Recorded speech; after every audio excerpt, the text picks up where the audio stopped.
தமிழ்நாட்டில் உள்ள முக்கியமான வனவிலங்கு சரணாலயங்கள். முதுமலை வனவிலங்கு சரணாலயம் நீலகிரியில் இருக்குது. 1940 நிறுவியிருப்பாங்க.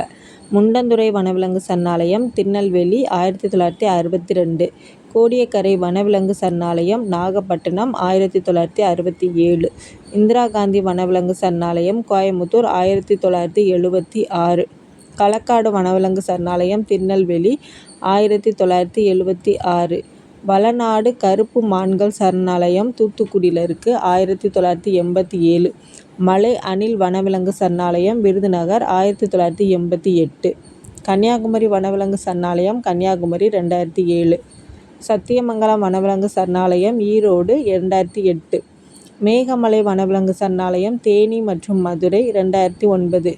கோடியக்கரை வனவிலங்கு பாதுகாப்பக மண்டலம் அல்லது மண்டலம் தஞ்சாவூர், திருவாரூர், நாகப்பட்டினம் 2013 நிறுவியிருக்காங்க. கொடைக்கானல் வனவிலங்கு சரணாலயம் திண்டுக்கல் மற்றும் தேனி 2013 நிறுவியிருக்காங்க. கங்கை கொண்டான் புள்ளிமான் சரணாலயம் திருநெல்வேலி 2013.